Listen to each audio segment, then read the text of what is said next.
రానయ్యా.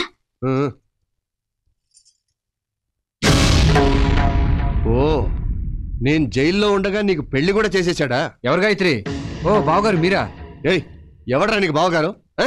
ఏం బాబు బాగున్నావా? ఏంటి ఇది?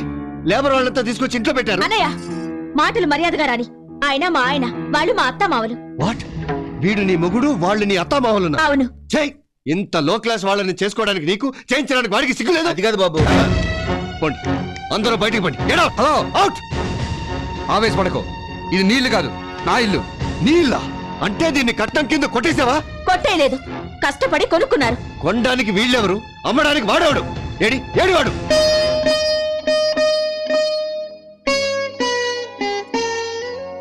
ఎన్నాళ్ళయిందండి మిమ్మల్ని ఇలా సంతోషంగా ఉండడం చూసి. అవును భాగ్యం, ఇన్నేళ్ల మన సంసార జీవితంలో ఇవ్వాళే రేపటి గురించి భయపడకుండా 2 ముద్దలు తినాలిపిస్తోంది. మీ నాన్నగారికి ఇల్లు అమ్మేశారని తెలిస్తే? కంటి గురించి చెయ్యి తొక్కాడు, ఇంటి గురించి గొంతు తొక్కుతాడని భయపడుతున్నావా? 2 రోజులు తిడతాడు, అలవాటేగా, పడదాం. ముందు మన అప్పులన్నీ తీరిపోయాయి. ఇక నుంచి ఏ ఒక్కడో కూడా నా గుమ్మ ముందుకు వచ్చి నన్ను అమర్యాదగా పిలవలేడు. బయటికి. అది మన కిరణ్ గాడి గొంతు కదూ? అవును తాతయ్య, అన్నయ్యే. మరి కన్న తండ్రిని పట్టుకుని పేరు పెట్టి పిలుస్తాడేమిటి దరిద్రుడు? నిన్నరా బయటికి రారా? ఏంట్రా ఇది? కన్న తండ్రిని పట్టుకుని ఏం మాట్లాడాలి?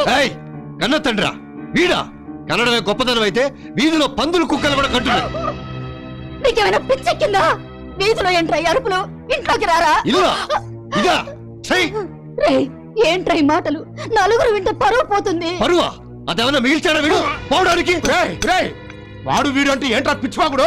ఓహో, నిన్ను గుడ్డి గతవని చేసి నన్ను జైల్లో ఉంచి ఇంత దరిద్ర పని చేశాడనమాట వీడు. ఏంట్రా ఇది? ఇంట్లోకి రారా? ఈ లేబర్ గతవల కొంపలో చస్తే అడుగు పెట్టను. లేబర్ కొంపేట్రా? ఇది మన మొత్తాతల నుంచి వస్తాను ఇల్లు. ఓరి నా గుడ్డి గ్రాండ్ ఫాదరు, నీ కొడుకు మన కొంపన రిక్షావాడికి అమ్మేసి ఆ రిక్షావాడి కొంపని వీడు కొన్నాడు. మన కొంప అమ్మేశారా? ఎంత పని చేశారా?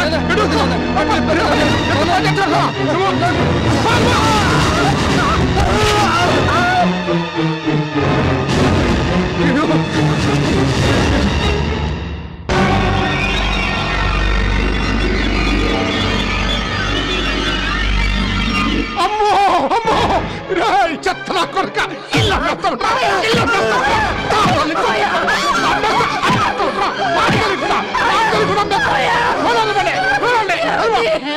అయినా వాడు అమితా మాత్రం గుడ్డిగా నువ్వు సంతకాల పెట్టి చచ్చావు. అవును, ఎలా పెట్టి చచ్చాను?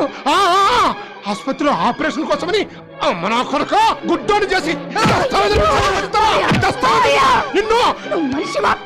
అంటే అటు కన్న తండ్రిని ఇటు కన్న కొడుకుని కూడా మోసం చేస్తారా? మోసం కాదురా, వేరే దారి లేక. అసలు దాన్ని అమ్మే హక్కు నీకు ఎవరిచ్చాడు? అది తాత ముత్తాతల నుంచి వస్తున్న ఇల్లు. దాన్ని అనుభవించే అధికారం నీకు ఉందే గానీ మా అనుమతి లేకుండా అమ్మేసే అధికారం నీకు లేదు. ఒకవేళ నా సంతకం లేకుండా రిజిస్ట్రేషన్ చేసినా అది చల్లదు కదా.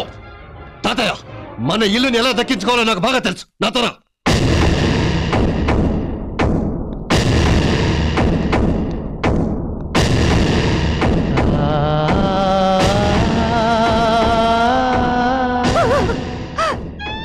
ఏమిటండి ఇది? ఆయన వాళ్ళకంటే అప్పులాళ్ళే నయం కదండి. అప్పులాళ్ళే నయం కదండి. Order order order order. ఇంతవరకు భారతదేశ చరిత్రలోనే రాని విచిత్రమైన మిడిల్ క్లాస్ కేసు సార్ ఇది. కన్న తండ్రే మోసం చేశాడని ఓ కన్న కొడుకు పెట్టిన కేసిది. కన్న కొడుకే మోసం చేశాడని ఓ కన్న తండ్రి పెట్టిన కేసిది. ఇందులో విశేషం ఏంటంటే ఆ కన్న తండ్రి ఆ కన్న కొడుకు ఒకటే అవడం. చట్టరీత్యా తాతల కాలం నుంచి వస్తున్న ఆ ఇంటిని అటు తండ్రి అనుమతి లేకుండా ఇటు కొడుకు అనుమతి లేకుండా అమ్మడం తప్పు. ఒప్పుకుంటాను సార్, కానీ ఈ ఒక్క తప్పే నేను న్యాయంగా చేశాను. తప్పని న్యాయంగా చేశానంటారేంటి? అవును సార్, ఎందుకంటే అసలు తప్పులు అంతకంటే పెద్ద తప్పులు మరెన్నో చేశాను కాబట్టి. నేను మధ్యతరగతి మనిషిగా పుట్టడం మొదటి తప్పు. పెళ్లి చేసుకుని అంతకంటే పెద్ద తప్పు చేశాను. అధిక సంతానాన్ని కని క్షమించరాని తప్పు చేశాను.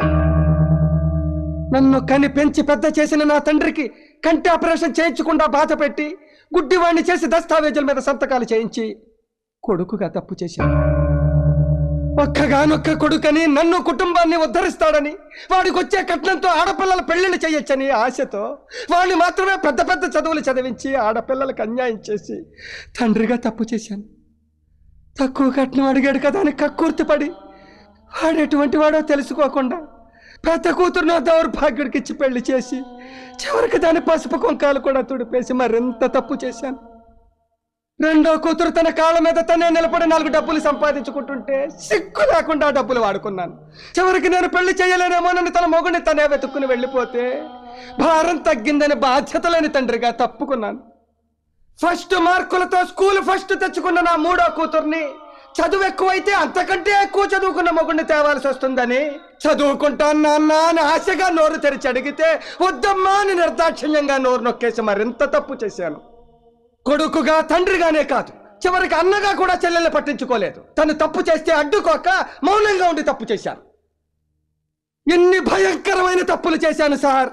నేనే కాదు మధ్యతరగతి కుటుంబంలో పుట్టిన ప్రతివాడు ఈ తప్పులే చేస్తున్నాడు. ఎందుకంటే బుర్ర నిండా ఆశలు, ఇంటి నిండా కష్టాలు, పెరిగిన ధరలు, తరగని బాధలు, పాలవాడికి, నీళ్లవాడికి, రెంటుకి, కరెంటుకి, రేషన్కి, మందులకి, కూరలకి, కూతుళ్ళకి, అల్లుళ్ళకి, కొడుకులకి, చదువులకి, పండగలకి, పబ్బాలకి, శుభాలకి, అశుభాలకి, అన్నిటికీ ఖర్చు ఖర్చు ఖర్చు. తెల్లవారితే సమస్య, నోరు విప్పితే డబ్బు, అడుగు వేస్తే అప్పు. అన్నిటికీ సాకు 1వ తారీఖు. అది సర్వరోగ నివారిణి. 1వ తారీఖు అని 30 రోజులు ఎదురు చూస్తాను సార్. చివరికి అది ఇలా వచ్చి అలా వెళ్ళిపోతుంది. వరద బాధితులను ఆదుకోవడానికి హెలికాప్టర్ వచ్చి వెళ్ళిపోయినట్టు. 1వ తరగతి వాడికి 2వ తరగతి, 2వ తరగతి వాడికి 3వ తరగతి, ఇలా అన్ని తరగతుల వాళ్ళకి ఎదుగుదల ఉంటుంది. ఒక్క మధ్య తరగతి వాడికి మాత్రం ఎదుగుదల ఉండదు సార్. ఒక్కడు రెక్కలు ముక్కలు చేసుకుని సంపాదిస్తుంటే 10 మంది అడ్డగాడిలా కూర్చుని తినే దౌర్భాగ్య సాంప్రదాయం మారినంత వరకు మా మధ్య తరగతి కుటుంబాల కథ ఇంతే సార్. నా కష్టాలు ఏ దేవుడు తీర్చడు కాబట్టి, నా తండ్రి కొడుకుల సమస్యలు నావిగా భావించాను కాబట్టి ఆ ఇల్లు కూడా నాది అనుకునే గత్యంతరం లేక అమ్మేశాను సార్. ఆ వచ్చిన డబ్బులో 1 రూపాయి కూడా నేను వాడుకోలేదు. 5,000 పెట్టి రిక్షా మాత్రం కొన్నాను సార్. అది ఎందుకో తెలుసా? ఇప్పుడు కొన్నా గుడిసైనా అమ్ముకోకుండా ఉండాలనే ఆశతో. అదే తప్పైతే ఈ అల్పజీవిని, ఈ అసమర్థుని తప్పకుండా శిక్షించండి సార్. మీరెంత పెద్ద శిక్ష వేసినా 50 ఏళ్ల మధ్య తరగతి మనిషిగా నేను అనుభవించిన శిక్ష కంటే అది చిన్నదే అవుతుంది. కాబట్టి ఆనందంగా అనుభవిస్తాను. కాకపోతే ఒక్క కోరిక సార్, నాతో పాటు ఆ శిక్ష నా భార్యకు కూడా వెయ్యండి.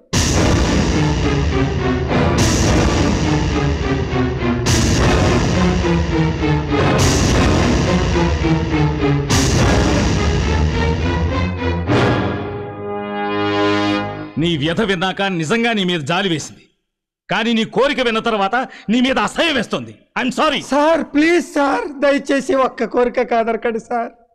నేను మాత్రమే జైలుకెడితే నా భార్య దిక్కులేందైపోతుంది సార్. దాన్ని ఎవరూ పట్టించుకోరు. ఇన్నేళ్ల సంసార జీవితంలో ఆ పిచ్చిది 1 పూట కూడా కడుపు నిండా అన్నం తినలేదు సార్. జైల్లో అయితే ఉండడానికి చోటిచ్చి 2 పూటలైతే అన్నం పెడతారు సార్. దాని మెళ్ళలో నేను 3 ముళ్ళు వేసినప్పుడు కష్ట సుఖాల్లో జీవితాంతం తోడుగా ఉంటానని అగ్ని సాక్షిగా ప్రమాణం చేశాను. కానీ ఇన్నాళ్ళు నా కష్టాలన్నిటికీ అది తోడుగా ఉంది సార్. ఇప్పుడు ఇన్నాళ్ళకి ఈ వయసులో నాకు సుఖపడే అదృష్టం పట్టింది. ఈ కాస్త అదృష్టాన్ని దాంతో కలిసి పంచుకునేవాడు సార్. ప్లీజ్ సార్, ప్లీజ్ మమ్మల్ని శిక్షించండి సార్, మమ్మల్ని శిక్షించండి సార్. తప్పకుండా శిక్షిస్తాను. నిన్నే కాదు, నీ మధ్యతరగతి కుటుంబం మొత్తాన్ని శిక్షిస్తాను. మిస్టర్ జీకే, ఇన్నాళ్ళు నువ్వు కార్లలో తిరగాలని, ఫ్లైట్లలో ఎగరాలని, ఫారెన్లో బతకాలని బాధ్యతల్ని మర్చిపోయి ఆ కుటుంబానికి భారం అయ్యావు. అందుకే నీకు ఉద్యోగం వచ్చే వరకు మీ నాన్నగారు కొన్న రిక్షా నువ్వు తొక్కాలి. 1 పూట తొక్కకపోయినా నీకు యావజ్జీవ కారాగార శిక్ష పడుతుంది. చూడండి ఆంజనేయులు గారు, ఇంట్లో కూర్చుని తింటే వచ్చేది పెద్దరికం కాదు, పేదరికం. కష్టాల్లో కూరుకుపోయిన కొడుకును ఊరడించాల్సింది పోయి నాకంట ఆపరేషన్ ఎన్నాళ్ళు పీక్కు తిన్నారు. ఇప్పుడు మీకు కళ్ళొచ్చాయి. ఇక సొల్లు కబుర్లు సాధించడాలు మాని మీ ఒంట్లో ఓపికొన్నంత వరకు బుట్టలలో చుట్టలు చుట్టో ఆ కుటుంబానికి సాయం చేయండి. కాదంటే జైలు శిక్ష పడుతుంది. ఏమ్మా శ్రీకన్య, అవతల వాళ్ళ కష్టం మీద బతుకుతూ నీ ఒంటి సుఖం చూసుకున్నావు గాని కనీసం కన్నకొడుకు కోసమైనా కష్టపడాలనిపించలేదా నీకు? అందుకే ఈ రోజు నుంచి ఆ అన్నగారి మీద ఆధారపడకుండా నీ తిండికి నీ బిడ్డను చదివించడానికి కూరగాయలమ్ము. అమ్మా పార్వతి, నీకు కూడా శిక్ష వేస్తున్నాను. నీలాంటి ర్యాంక్ స్టూడెంట్స్ ఈ దేశానికి చాలా అవసరం. కాబట్టి నువ్వు కాలేజీకి వెళ్ళి బాగా చదువుకో. నీ చదువు కావలసిన డబ్బు వీళ్ళంతా ఖర్చు పెడతారు. మీ భార్యాభర్తలిద్దరికీ కలిపి శిక్ష వేస్తున్నాను. ఇన్నాళ్ళు ఒంటెద్దు బండి లాంటి సంసారాన్ని లాగి అలసిపోయారు. ఇక మీ కుటుంబం గురించి బాధపడకుండా మీకొచ్చే పెన్షన్ డబ్బుతో హాయిగా రెస్ట్ తీసుకోండి.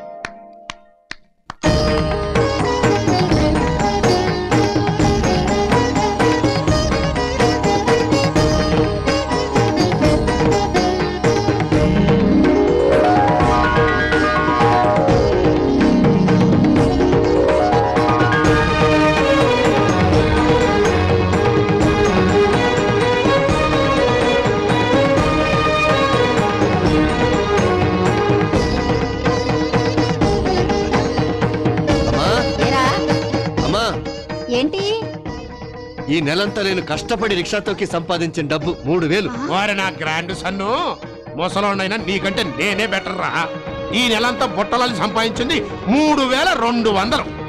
ఓరి నా ఓల్డ్ ఫాదరు, ఆడదాన్నైనా కూరగాయలమ్మి 3600 సంపాదించాను. అబ్బో, మీ అందరికంటే నా సంపాదన ఎక్కువ, 4000.